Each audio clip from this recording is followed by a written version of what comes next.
Hello guys. Last week OpenAI did lots of great announcements like ChatKit, Agent Builder, and lot of other things, right? But Agent Builder is one of the most powerful thing I found there. It's similar to Zyper and N8N where you could use drag and drop functions to build your own agent. But I find it a bit more simple as compared to N8N, which is a bit more mature, and that's why there is a long learning curve. So I think this is the best time for someone who wants to get into building agent and automating their workflow to start with Agent Builder, learn it and master it before it get crowded with a lot of other people knows it, right? So if you are one of that who wants to learn it and master it, you're at the right place. So let's get into it. So today we are going to look at the overview of the Agent Builder, and we are going to build a simplest agent, and we're going to time ourselves to see how fast we can build that. Are you ready? Let's go. So once you log in, you will see this. Agent Builder is available on OpenAI platform, so platform.openai.com. If you don't know the link, I will put that in the description. You could go and access it from there. So once you log in into platform.openai, you will see this type of screen. On the left, there is a chat, Agent Builder, and audio. Right. So you have to click on Agent Builder, and you will see this screen. So on this, where you can see create workflow, and there is option to create your workflow. Before we create workflow and get into that, I want to show you this, right? So if you see these three tabs, the first tab is workflow. So these are the workflow which you have built, tested, and published it, right? So all the published workflow will be shown here. Draft is workflow you have started working on it, but you have not published it yet. So all those will be under draft. And templates. So these are the 6 pre-built workflow given by OpenAI, which you could use to learn or you could build on top of that, but it's mainly to showcase different functionality and different nodes and their features. I'm sure in future eventually open it for users to create template and then share and potentially sell it to other users as well. So let's create the first workflow. So once I click on create, it starts with something like this. So there is a start node and there is an agent node, right? So first of all the blank screen what you're seeing here, it's got canvas. So where you will drag and drop different functionality, different nodes to create your own workflow. On the bottom, you see there is a hand sign, which is pan, which you could click on to move your canvas. There is a select option. So if you have a complex workflow and you have to move multiple nodes together, you could select them and then move them together, right? And then there is this undo and redo button. On top, you will see there is publish button. So once you build your workflow, test it, you're happy with it and you want to publish, you click on publish. Preview is you click on preview and it will open this chat window so you can chat with your agent and test it. Then there is a code. So if you want to embed or integrate your agent with your own website or your own application, you could go to Agent SDK and do it. Even you could use ChatKit to build your own chat-based application. Again, these are very powerful tool launched last week. So we are going to go deeper into that as well in coming videos.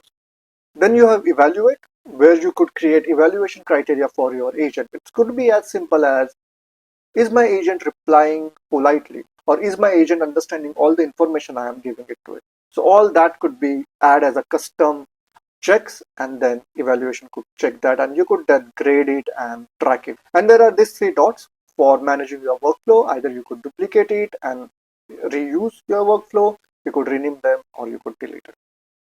So for today, we're going to look at 3 nodes, which are pretty basic and pretty important, right? One is start node. Whenever you create new workflow, it will be by default there. So once you click on start, you will see this pan open, which gives you more information about that particular node. And if you see on the top, there is this learn more button. It takes you all the documentation about that particular node. So for any particular node or anything you're not clear or not understanding how to use feature, you could click on this book type button and you can go through the documentation. Here you could add variable as well if you want to start with setting up some variable and then use it during the workflow. But for now, let's keep it input. Next is agent.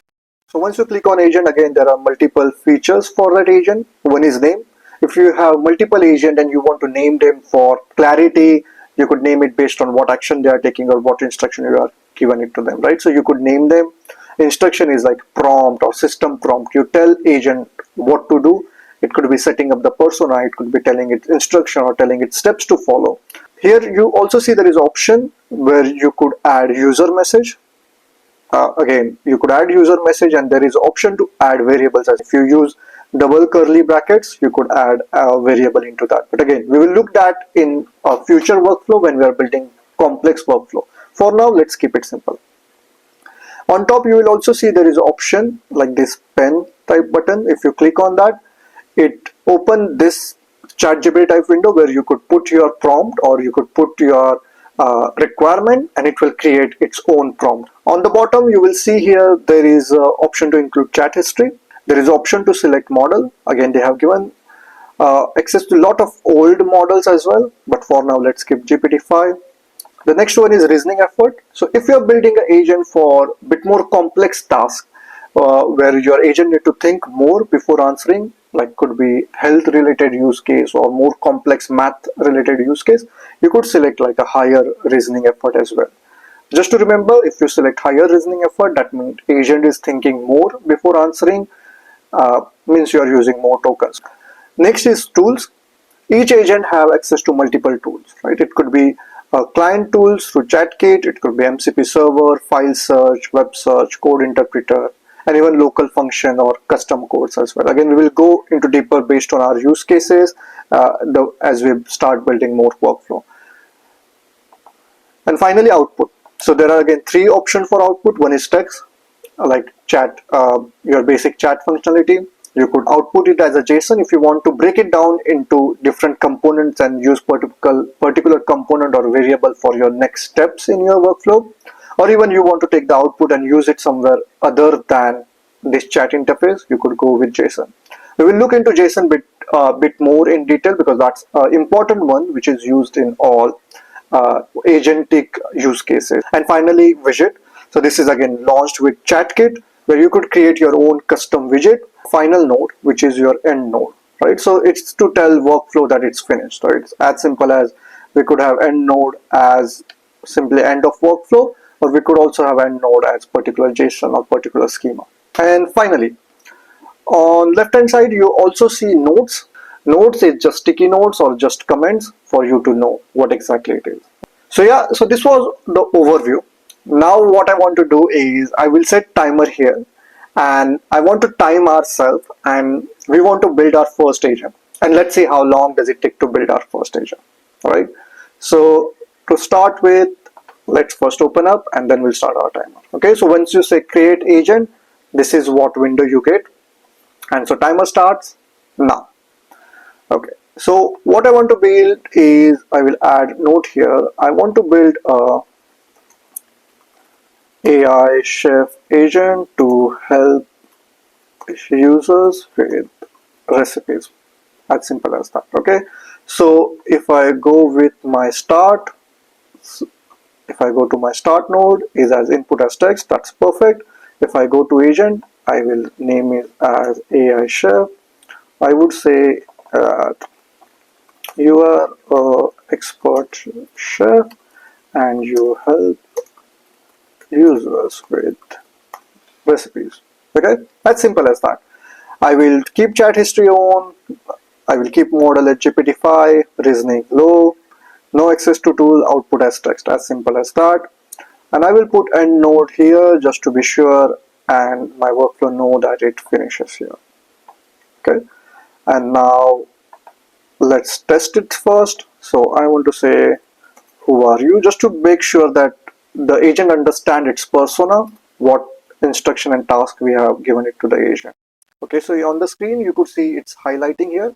That means this node is being executed, and now this node is being executed and it's coming back. I'm your AI chef assistant. I'm here to help you to create recipe and suggest the solution. So that's perfect. So you understand that this is an AI chef. Let's ask a recipe. Tell me a recipe for masala chai. Let's see if it can give us a recipe of masala chai. Again, on screen you could see this node is being executed. It will try to find the recipe, and then this node is being executed. It will go and look for recipe and then come back to us with the answer. Okay, so it start typing. Okay, so it has start typing, and you can see here it's a AI chef. It has given us ingredient, given us method, and also some tips in terms of tea choices, strength, spice swaps if you want to replace anything. That's great. Sweeteners and serving. That's awesome, guys. That's pretty powerful. Stop. So that's it, guys. We have built our first agent. And finally, you just need to go and publish it or integrate it into your own website.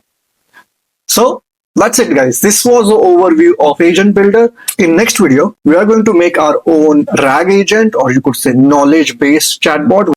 And after that, we are going to get into more complex workflow. My objective here is to make you expert in Agent Builder and start automating your own work. If you like this video, make sure you subscribe to the channel and press the bell icon so as soon as I drop a new video, you will get the notification. Thank you for watching. See you in the next one.